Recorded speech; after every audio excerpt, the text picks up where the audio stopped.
On October 7th, 2023, the world shook and is still shaking.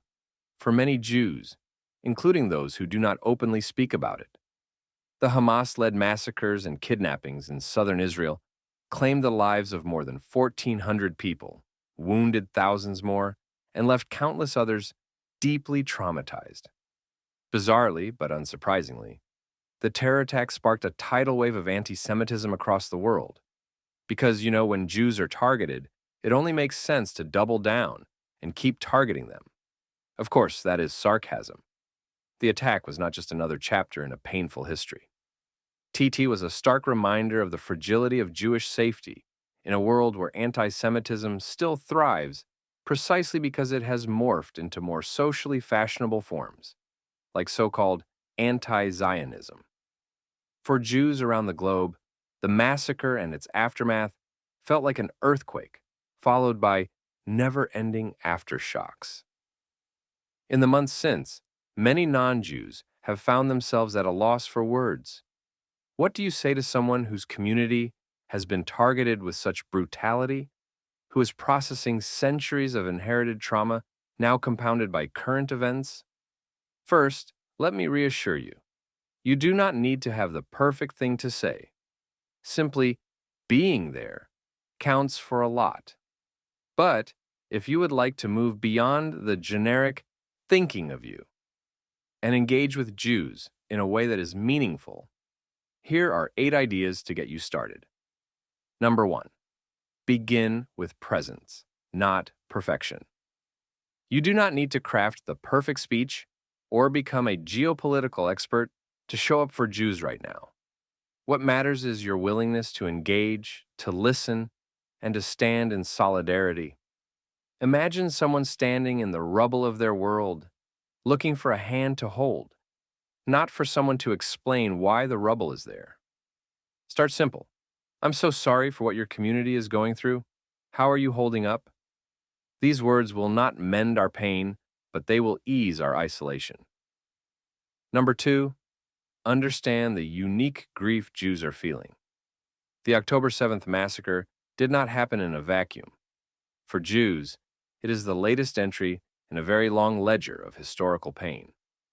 From ancient persecutions to medieval expulsions, pogroms, and the Holocaust, Jewish trauma is deeply layered.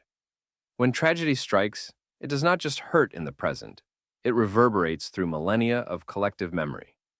Saying something like, "This must feel like history repeating itself," signals that you understand this is not just a bad day. It is a horrifying reminder that safety, for Jews, has often been fleeting.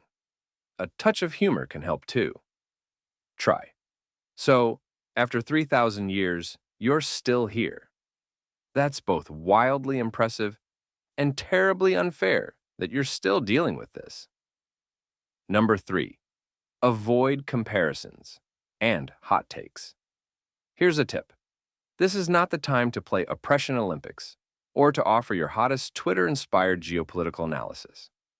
Comparing tragedies or reducing Jewish suffering to a political footnote erases the specific grief Jews are experiencing right now. Not recommended. Well, other groups have it worse. Or, have you considered how Israel's policies contributed to this? Instead, try.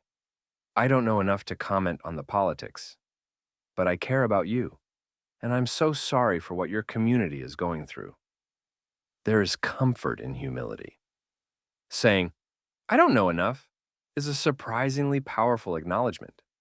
Number 4, be an ally, not a savior. Jews are not looking for someone to swoop in with solutions. Instead, they are looking for allies who will amplify our voices and stand against anti-Semitism. Anti-Semitism today often hides behind thin veneers, making it tricky for the untrained eye to spot. Jews will appreciate if you do the work to educate yourself.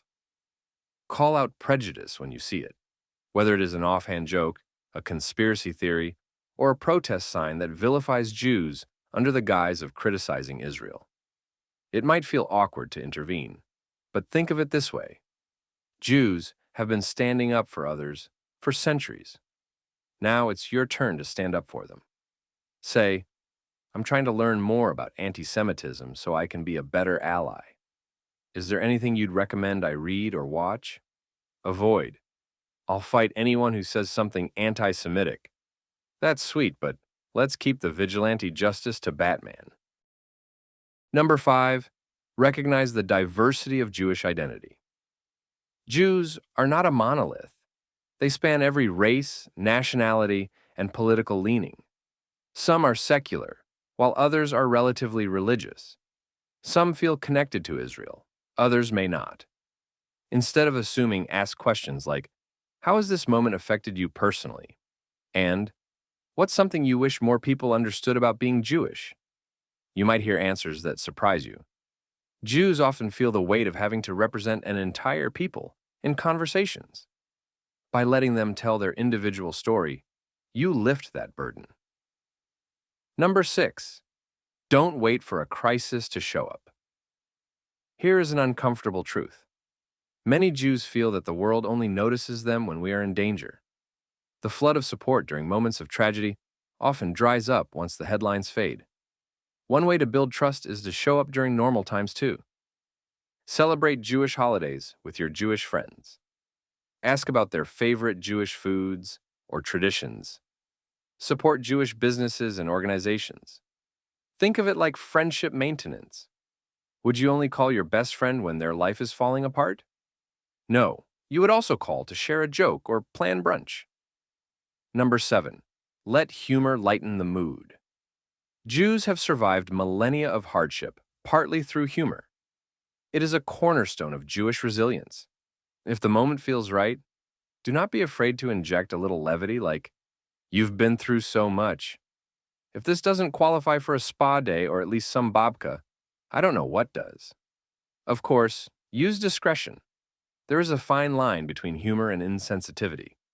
If you are unsure, lean toward compassion first. And lastly, number 8, ask what they need. Finally, the simplest way to support Jews is to ask, how can I help? Some might say they just need a listening ear.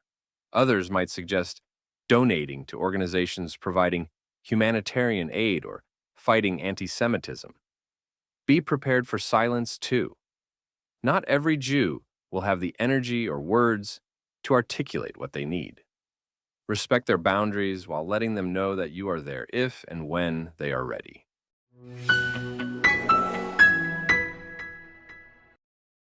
Speaking up against anti-Semitism can feel daunting.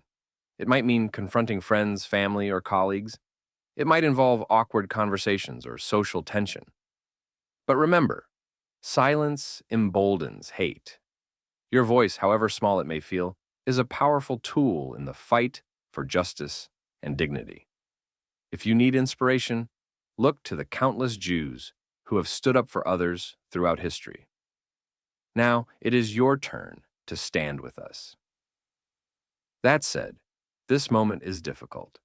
It is difficult for Jews, and it is difficult for those who want to support us but do not know how. But all it requires is sincerity, compassion, and the willingness to learn.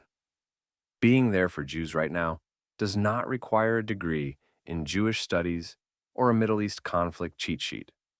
In the face of so much darkness, even the smallest gestures of kindness can bring light. So, if you do not know what to say, consider these thought starters. And remember, being an ally is not about perfection. It is about showing up. If you take one thing away from this essay, let it be this: your words and actions matter. Whether you are comforting a Jewish friend or colleague, challenging anti-Semitism, or simply striving to better understand Jewish experiences, you're helping to build a world where hate has less power. And that is a mitzvah, a good deed in the truest sense.